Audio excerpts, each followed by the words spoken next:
Hi dear, this is Jayapriya. Welcome back to my channel. இந்த வீடியோவில் நம்ம bots and streams இருக்கக்கூடிய பேசிக் concepts and formulas பார்க்க போகிறோம். ஃபஸ்ட்டு நீங்கள் தெரிஞ்சுக்க வேண்டிய விஷயம் என்னென்னா, இப்போ ஸ்ட்ரீம்னா ஒன்றும் இல்லை, ரிவர் ஓடைன்னு சொல்லுவோம். ஓகேவா? ஓடையில் பார்த்தீங்கன்னா நீர் ஒரு பர்டிகுலர் டைரக்ஷனை நோக்கி ஓடிட்டுருக்குன்னா அந்த டைரக்ஷன்லேயே போட் பார்த்தீங்கன்னா மூவ் ஆச்சுன்னா அதை நம்ம டவுன் ஸ்ட்ரீம் ஸ்பீடுன்னு சொல்லுவோம். ஓகேவா? இப்போ ஓடையில் நீர் ஒரு டைரக்ஷனில் போயிட்டு இருக்கும்போது படகு அதுக்கு ஆப்போசிட் டைரக்ஷனில் போகணும், அதுக்கு அகைன்ஸ்டாக போகணும் போது அதை நம்ம அப்ஸ்ட்ரீம் ஸ்பீடுன்னு சொல்லுவோம். ஓகேவா? ஃபஸ்ட்டு நான் பார்த்தீங்கன்னா ஸ்பீட் ஆஃப் தி போட் இல்லைனா ஸ்டில் வாட்டர் அப்படின்னு சொல்லுவாங்க. ஸ்டில் வாட்டர் ஸ்பீடு நான் பார்த்தீங்கன்னா x km/h எடுத்துக்கிறேன். இப்போ ஸ்ட்ரீமோடைய ஸ்பீடு இல்லை ஸ்பீட் ஆஃப் தி கரண்ட் அப்படின்னு சொல்லுவாங்க. Speed of the stream or speed of the current பார்த்தீங்கன்னா நான் y km/h எடுத்துக்கிறேன். இப்போ டவுன் ஸ்ட்ரீம் ஸ்பீட் எப்படி கண்டுபிடிக்கிறது? டவுன் ஸ்ட்ரீமில் என்ன ஆகும், அந்த ஸ்ட்ரீமும் போட்டும் பார்த்தீங்கன்னா சேம் டைரக்ஷனில் மூவ் ஆகுறது, அப்படி தான் நம்ம டவுன் ஸ்ட்ரீம் ஸ்பீடுன்னு சொல்லுவோம். ஓகேவா?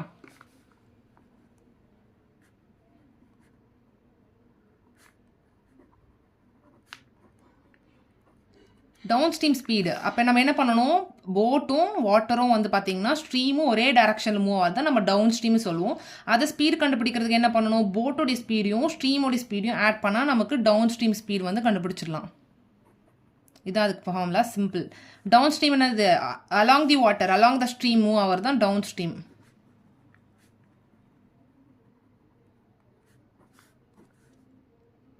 அப்ஸ்ட்ரீம்னா என்ன சொல்லியிருக்கேன்,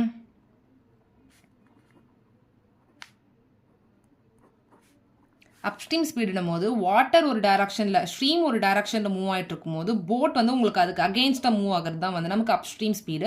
அப்போ அது ரெண்டுத்தையும் சப்ராக்ட் பண்ணால் நமக்கு அப்ஸ்ட்ரீம் ஸ்பீட் கிடச்சிரும் இல்லையா? அகெயின்ஸ்ட் ஸ்ட்ரீம் மூவ் பண்ணுறது தான் நமக்கு அப்ஸ்ட்ரீம் ஸ்பீடு. அதுதான் நம்ம என்ன பண்ணணும், ஸ்பீட் ஆஃப் தி போட்லேருந்து ஸ்பீட் ஆஃப் தி ஸ்ட்ரீம் நம்ம கழிச்சிட்டோம் அப்படின்னா நமக்கு பார்த்தீங்கன்னா அப்ஸ்ட்ரீம் ஸ்பீட் கிடச்சிரும். ஓகேவா? இப்போ பாருங்கள், உங்களுக்கு கொஷினில் ஸ்பீட் ஆஃப் தி போட்டும் ஸ்பீட் ஆஃப் த ஸ்ட்ரீமும் கொடுத்துட்டு upstream and downstream கண்டுபிடிக்க சொன்னாங்கன்னா நம்ம ஈஸியாக அந்த ஃபார்முலா வச்சு கண்டுபிடிச்சிடலாம். இன்கேஸ் பார்த்தீங்கன்னா கொஸ்டினில் உங்களுக்கு டவுன் ஸ்ட்ரீம் ஸ்பீடும் அப் ஸ்ட்ரீம் ஸ்பீடும் கொடுத்துட்டு ஸ்பீட் ஆஃப் தி போட்டும் ஸ்பீட் ஆஃப் தி ஸ்ட்ரீமும் கண்டுபிடிக்க சொன்னாங்கன்னா எப்படி கண்டுபிடிப்பீங்க? இப்போ நமக்கு இங்கே ரெண்டு ஃபார்முலா இருக்குது, ரெண்டு ஈக்குவேஷன் கிடச்சிருக்கு. அது ஃபஸ்ட் ஈக்குவேஷன் செகண்ட் ஈக்குவேஷன் எடுத்துக்கிறேன் நான். இப்போ ஃபஸ்ட் ஈக்குவேஷன்லேருந்து செகண்ட் ஈக்குவேஷனை நம்ம இப்போ சப்ராக்ட் பண்ண போகிறோம்.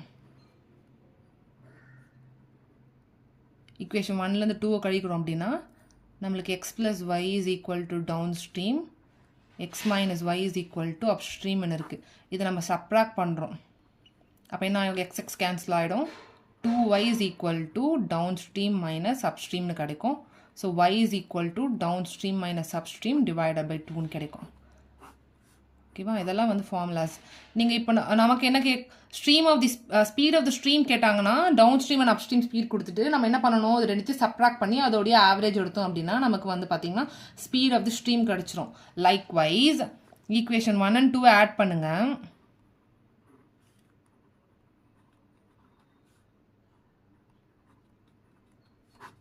ஆட் பண்ணிங்கன்னா 2x is equal to இது ரெண்டும் கேன்சல் ஆகிடும்.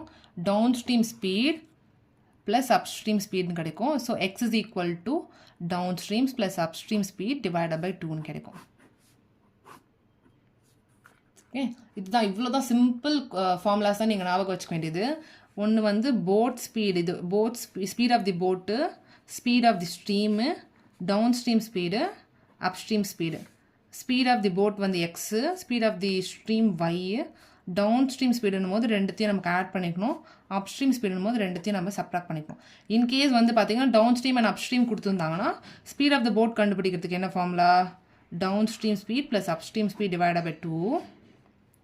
அப்போ ஸ்பீட் ஆஃப் தி ஸ்ட்ரீம் கண்டுபிடிக்கிறதுக்கு downstream minus upstream divided by 2. Okay, இவ்வளோ தாங்க உங்களுக்கு ரிலேஷன்ஷிப்பு. நீங்கள் இது ஈஸியாக தெரிஞ்சுக்கிட்டிங்கன்னா எல்லா ஃபார்முலாஸையும் யூஸ் பண்ணி நீங்கள் எல்லா சம்ஸையும் குவிக்காக சால்வ் பண்ணலாம். ஃபர்தர் வீடியோஸில் நம்ம எல்லா சம்ஸை எப்படி குவிக்காக சால்வ் பண்ணுறதுன்னு பார்க்க போகிறோம். ஸோ இந்த வீடியோ பிடிச்சிருந்ததுன்னா மறக்காமல் சப்ஸ்கிரைப் பண்ணி சப்போர்ட் பண்ணுங்கள். உங்கள் ஃப்ரெண்ட்ஸ் எல்லாருக்கும் ஷேர் பண்ணுங்கள். Stay tuned. பை.